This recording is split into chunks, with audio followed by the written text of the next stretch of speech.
reptiles ruled the earth. There were many different kinds of reptiles. There were crocodiles, turtles, lizards, and snakes, much like those you see today. But there were other, stranger kinds as well. On the land, the giant dinosaurs were king. In the sea, great sea serpent-shaped reptiles ruled the waves. But in the air, who ruled the skies? The skies of long ago were ruled by the pterosaurs. Their name means winged lizard, and that is just how they looked. Their wings were made of skin stretched over bony fingers. One family was called the pterodactyls, or winged fingers. Most pterodactyls were about the size of seagulls. They may have lived like seabirds too, flying along the shore, catching fish or other small sea creatures. Pterodactyl wings were long and narrow, similar to those of birds, but like bats, their wings had claws. Pterodactyl beaks were also long and narrow like most birds, but again like bats, they usually had many sharp teeth. One of the larger pterosaurs was Pteranodon.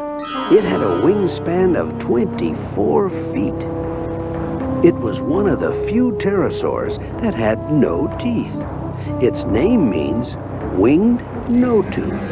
Pteranodon may have lived like a modern pelican, catching fish in the sea and carrying them back to its nest in a large throat pouch. Its nest may have been built on high sea cliffs to protect its helpless young from meat-eating dinosaurs. Pteranodon had a high crest on its head. This may have helped to balance its long beak. Different kinds of pteranodons had differently shaped crests. Though Pteranodon was big, it was not the biggest pterosaur of all. Even bigger was Quetzalcoatlus. This flying giant had a wingspan of 40 feet, the size of a small airplane.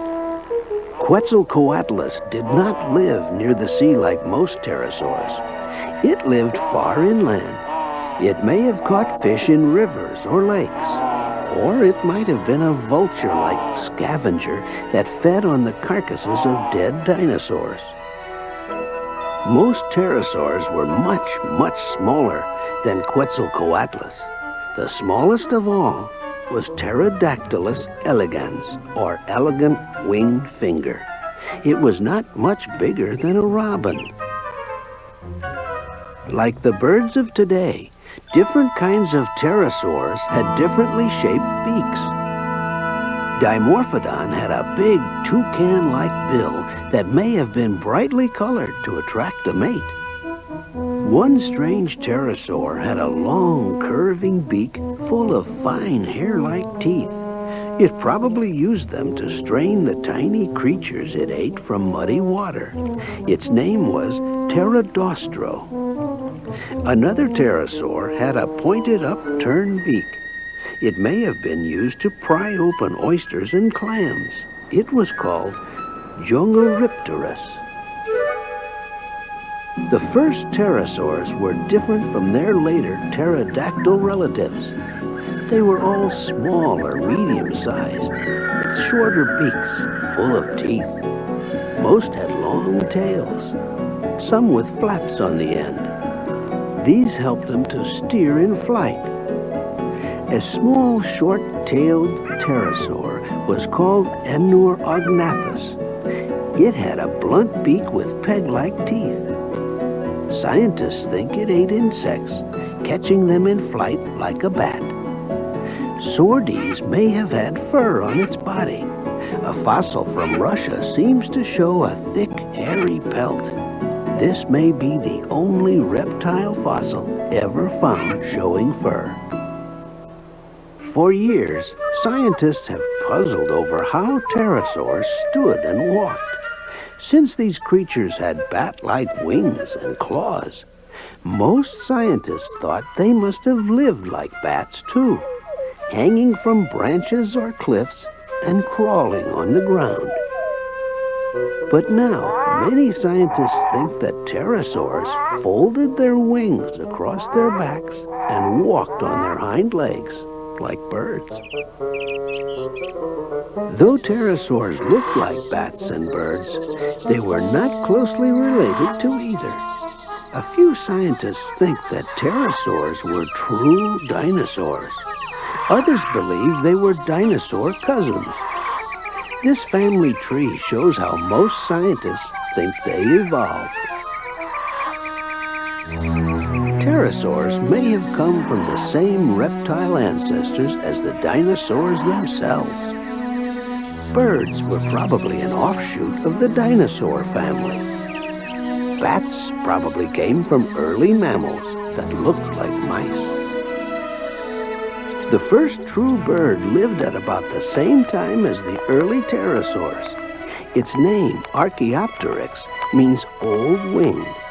It looked like a mixture of reptile and bird. It had feathers like a bird, but teeth, claws, and a long tailbone like a reptile. We know this early bird had feathers from the fine quality of the fossils that have been found in Germany. Earlier, when the first pterosaur fossils were found in the same place, some scientists thought they were sea creatures. Their wings were mistaken for flippers. The large fossil skeletons of pteranodons were discovered in Kansas in the Wild West days of the 1870s. Scientists brought the fossils back east, reconstructed the skeletons, and hung them in their museums.